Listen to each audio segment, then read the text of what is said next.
दोस्तों welcome back. आज हम बात करने जा रहे हैं एक ऐसे विधेयक पे जो पार्लियामेंट ने रिप्लेस किया है, जो 90 साल पहले का जो एक्ट था, जिसको हम कहते हैं एयरक्राफ्ट एक्ट, उसको पार्लियामेंट ने रिप्लेस किया है वायुयान विधेयक 2024। दोस्तों, हम इस वीडियो में बात करने जा रहे हैं कि इसमें क्या-क्या रिफॉर्म किया गया है और क्या इसके इम्प्लीकेशंस है। गुरुवार को पार्लियामेंट ने ये विधेयक पास किया है जिसका टाइटल है वायुयान विधेयक 2024। दोस्तों, ये रिप्लेस करेगा 90 साल पुराने एयरक्राफ्ट एक्ट 1930 1934 को। दोस्तों, इसमें मॉडर्नाइज किया जाएगा एविएशन सेक्टर को और इसको एनहांस किया जाएगा, सेफ्टी मेजर्स को एनहांस किया जाएगा और अलाइन किया जाएगा ग्लोबल स्टैंडर्ड्स के साथ। दोस्तों, इस बिल को क्लियर किया गया लोकसभा में 9 अगस्त को और उसके बाद उसको पास किया गया राज्यसभा में वॉइस वोट से। तो इसके क्या ऑब्जेक्टिव्स थे? क्यों इसको बदला जा रहा है और क्यों इसको रिप्लेस करना जरूरी था? तो इसके जो ऑब्जेक्टिव्स है, इसमें to replace the outdated aircraft act 1934 which has been amended 21 times। मतलब इसको 21 बार अमेंड किया गया था, इसको बार बार बदला गया था और अब ये जरूरी था कि इसको रिप्लेस किया जाए। दूसरा, इसमें ये देखा गया है कि to enhance the safety and regulatory oversight and consumer protection in aviation. मतलब सेफ्टी के साथ साथ कंज्यूमर प्रोटेक्शन और इसके साथ इसमें जो ग्राहक है, इनके हितों को भी ध्यान में रखा गया है।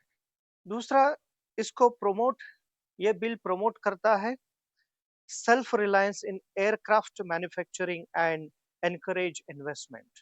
यानी एयरक्राफ्ट प्रोडक्शन में भारत को स्वयंपूर्ण बनाने की दिशा में ये कदम माना जा रहा है और इसके बाद इसमें इन्वेस्टमेंट के लिए भी, यानी एयरक्राफ्ट मैन्युफैक्चरिंग में जो इन्वेस्टमेंट की जरूरत है, उसको भी इसका भी ख्याल इसमें रखा गया है। तो इसके बाद इसका जो गवर्नेंस स्ट्रक्चर है, इसको भी दृढ़ किया जाएगा फॉर सिविल एविएशन अथॉरिटीज, क्योंकि सिविल एविएशन अथॉरिटीज में कुछ बदलाव जरूरी थे और उसका जो गवर्नेंस है, उसको भी उसमें बदलाव किया जा रहा है। दोस्तों, सिविल एविएशन मिनिस्टर के राम मोहन नायडू, इन्होंने एम्फसाइज किया कि that the title change from the English to Hindi showcase India's heritage and culture, assuring that it aligns with the constitutional norms। दोस्तों, आपको लगेगा कि इसमें इंग्लिश में पहले एयरक्राफ्ट एक्ट था और इसके बाद अभी इसको बदला गया है वायुयान विधेयक से। लेकिन इतना ही नहीं है, ये हमारे परंपरा को, हमारे हेरिटेज को बढ़ावा देने वाला इसका टाइटल है वायुयान विधेयक। और इसमें देखा गया है कि ये एनहांस करता है एक्सेसिबिलिटी एंड अफोर्डेबिलिटी को।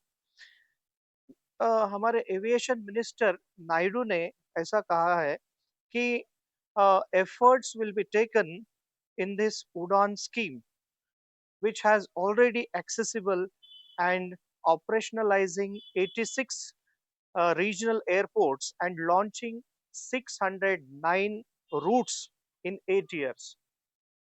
मतलब उड़ान स्कीम के अंतर्गत अब तक 86 एयरपोर्ट को ऑपरेशनल किया गया है और 609 रूट्स ऐसे लॉन्च किए गए हैं जो पहले ऑपरेशनल नहीं थे। दोस्तों, और इसमें क्या खास है जिससे ये विधेयक महत्वपूर्ण होता है? इसमें गवर्नमेंट जो है वो मॉनिटर करेगा टिकट पॉलिसी को। मतलब इसमें एयरलाइंस मनमाने तरीके से टिकट के फेयर्स नहीं ले सकते और पैसेंजर को एक्सप्लॉइट नहीं कर सकते। दूसरा, इसमें जो 2010 का जो डीजीसीए का सर्कुलर था, जो अलाउ करता था कि 24 घंटे पहले उसको एयरफेयर में बदलाव कर सकता था, लेकिन अब उसको ऐसा करने की इजाज़त नहीं होगी। इसके लिए उसे 1 महीने पहले ही एडवांस में उनको बताना पड़ेगा डीजीसीए को कि इस रूट पे इसका एयरफेयर ये होगा। मतलब इसमें ट्रांसपेरेंसी आएगी। और उसके बाद दूसरा, इसमें रिफॉर्म होने जा रहा है कि फ्यूल प्राइसिंग रिडक्शन के लिए कुछ एफर्ट्स किए जाएँगे। क्योंकि दोस्तों, कुछ स्टेट्स में एयर इसका जो फ्यूल है, इसमें बहुत बड़ा वैट लगाया जाता है। जैसे कि दिल्ली, वेस्ट बंगाल और तमिलनाडु, इन स्टेट्स में ये जो फ्यूल है, अ, इसके ऊपर बहुत ज़्यादा टैक्स लगाया जाता है। इसलिए ये जो इसकी जो टिकट्स फेयर है, ये ऑटोमेटिकली बढ़ जाते हैं। तो मंत्री ने इसके ऊपर भी कुछ कहा है कि कुछ हमारे जो एमपीज़ हैं, उन्होंने इसके ऊपर प्रयत्न करना चाहिए और इन स्टेट्स ने ये जो वैट है, कुछ हद तक कम करना चाहिए ताकि कंज़्यूमर को इसका फ़ायदा मिल सके। दोस्तों, इसके बाद इस बिल में इसके ऊपर ध्यान रखा गया है कि सेफ्टी एंड डेटा सिक्योरिटी। मतलब हम जब कुछ विमान से ट्रैवल करते हैं तो सेफ्टी इश्यूज भी बहुत महत्वपूर्ण चीज है जिसके ऊपर ध्यान रखा गया है।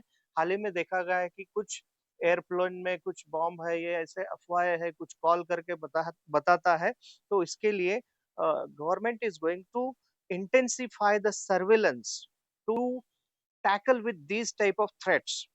और उसके बाद जो सेफ्टी है, पैसेंजर की सेफ्टी है, इसके ऊपर भी ध्यान रखा गया है। दोस्तों, इसके बाद ये जो डेटा सेफ्टी है, इसके ऊपर भी इसमें ध्यान रखा गया है कि हमारा जो आधार कार्ड की डिटेल्स है या और कुछ डिटेल्स है, वो तत्काल निकाले जाएंगे सिस्टम से, वो रखा नहीं जाएगा, उसको पर्ज किया जाएगा, ऐसा भी इसमें कहा गया है। दोस्तों, इस बिल में जो कुछ कंपनियों की मोनोपोली है, उसको भी कम करने का एक प्रयास उन्होंने किया है। दोस्तों, ये जो वायुयान विधेयक है, इससे जो हमारा एविएशन सेक्टर है, वो बहुत हद तक स्ट्रेंथन हो जाएगा और उसमें बहुत सारे आधुनिक बदलाव भी किए जाएंगे ताकि हम जो वर्ल्ड के एविएशन सेक्टर के साथ हम मुकाबला कर सकें। इसमें खास तरीके से 3 चीज़ों के ऊपर ध्यान दिया है। इसमें एक्सेसिबिलिटी, अफोर्डेबिलिटी एंड सेफ्टी, इसके ऊपर इस विधेयक में जोर दिया है। यानी इस विधेयक से सेफ्टी, अफोर्डेबिलिटी और सेफगार्डिंग द कंज्यूमर्स या कंज्यूमर का भी ख्याल किया गया है इसमें। और इसमें इंक्लूसिविटी, यानी समाज के हर एक तबके को इसमें एयर ट्रैवलिंग में वो आ सके, इसलिए अफोर्डेबिलिटी भी उन्होंने इसके बारे में उन्होंने इसमें ख्याल किया है। तो दोस्तों, ये था वीडियो इस वायुयान विधेयक के बारे में। अगर आपको ये वीडियो अच्छा लगा या आपको ये वीडियो पसंद आया तो आप इसको लाइक कीजिए, शेयर कीजिए और मेरे इस यूट्यूब चैनल इंटरेस्टिंग टॉपिक्स को ज़रूर सब्सक्राइब करें। Thank you.